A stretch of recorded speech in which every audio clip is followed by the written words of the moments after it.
कभी सोचा है कि एक बहती हुई नदी में भला इतनी ताकत कहाँ से आती है कि वो पूरे शहर को रोशन कर दे? आज हम इसी दिलचस्प सफर पर निकलने वाले हैं, ये समझने के लिए कि पानी से रोशनी तक का ये पूरा कमाल होता कैसे है। तो सवाल यही है, ये सब होता कैसे है? मतलब नदी की एक एक बूंद में आखिर ऐसी कौन सी शक्ति छिपी है जो हमारे घरों को, स्कूलों को और यहाँ तक कि पूरे पूरे शहर को रोशन कर देती है? चलिए पता लगाते हैं। देखिए, ये कहानी है पानी में छिपी हुई एक जबरदस्त क्षमता की, उस क्षमता को बाहर निकालने वाली शक्ति की, और हाँ, उस इंसानी दिमाग की जिसने प्रकृति की इस ताकत को समझना और इस्तेमाल करना सीख लिया। ठीक है, तो चलिए अब थोड़ा गहराई में उतरते हैं। सबसे पहले यह समझना जरूरी है कि भाई पानी में ये शक्ति आती कहाँ से है, और इसका जवाब छिपा है विज्ञान में। इस शक्ति को कहते हैं स्थितिज ऊर्जा, या अंग्रेजी में कहें तो पोटेंशियल एनर्जी। अब बांध का असली काम यही है, नदी के पानी को रोककर उसे ऊंचाई देना।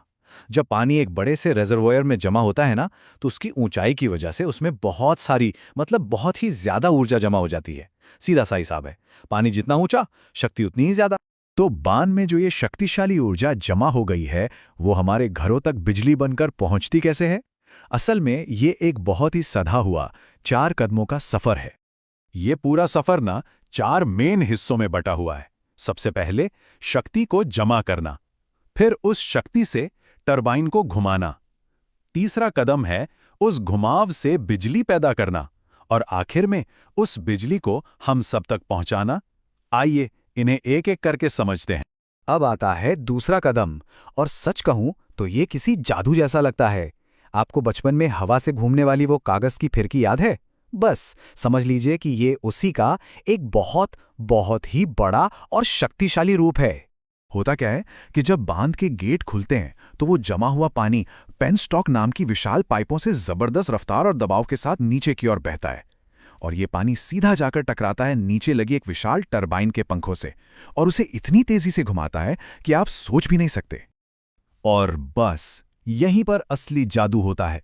जैसे ही टरबाइन घूमती है, पानी की जो शक्ति थी वो एक मैकेनिकल एनर्जी में बदल जाती है, और बिजली बनने की पूरी प्रक्रिया का ये सबसे अहम मोड़ है।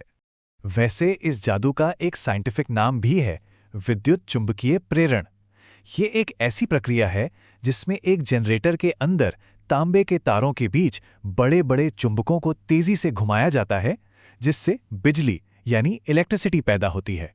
तो वो घूमती हुई टरबाइन सीधे जनरेटर को घुमाती है और बस बिजली बन गई।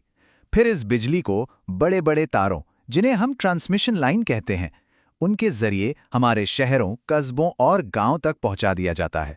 चलिए अब जरा ये भी देख लेते हैं कि ये कमाल की टेक्नोलॉजी प्रकृति के साथ कैसे तालमेल बिठाती है, क्योंकि ये सिर्फ इंजीनियरिंग का कमाल नहीं है, बल्कि प्रकृति के साथ एक साझेदारी का भी बहुत अच्छा उदाहरण है।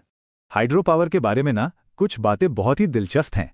पहली, ये एक रिन्यूएबल सोर्स है, क्योंकि ये पूरी तरह से पृथ्वी के नेचुरल वाटर साइकिल पर निर्भर हैं।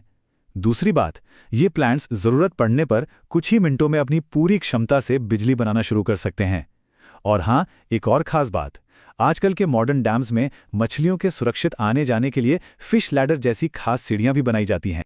लेकिन रुकिए, अगर आप सोच रहे हैं कि पानी की शक्ति का इस्तेमाल करने का ये आइडिया कोई नया है, तो आप गलत हैं। सच तो ये है कि ये बहुत बहुत ही पुराना है। जरा सोचकर देखिए, आज से लगभग 2000 साल पहले भी हमारे पूर्वज पानी की इसी ताकत से वाटर व्हील चलाकर अनाज पीसते थे, और आज हम उसी बेसिक प्रिंसिपल का इस्तेमाल करके पूरे के पूरे शहर रोशन कर रहे हैं। ये दिखाता है कि ये आइडिया कितना असरदार और समय की कसौटी पर खरा उतरा है। तो एक छोटी सी नदी की धारा से लेकर हमारे घरों में लगे स्विचबोर्ड तक का ये पूरा सफर असल में प्रकृति की बेहिसाब शक्ति को समझने और उसे सही तरीके से इस्तेमाल करने की एक शानदार कहानी है। इससे एक सवाल मन में जरूर आता है कि पानी की शक्ति की तरह प्रकृति में और कौन कौन सी ताकतें छिपी हैं जिन्हें हम भविष्य में पहचानेंगे और अपनी दुनिया को और बेहतर बनाने के लिए इस्तेमाल करना सीखेंगे। ये सोचने वाली बात है ना?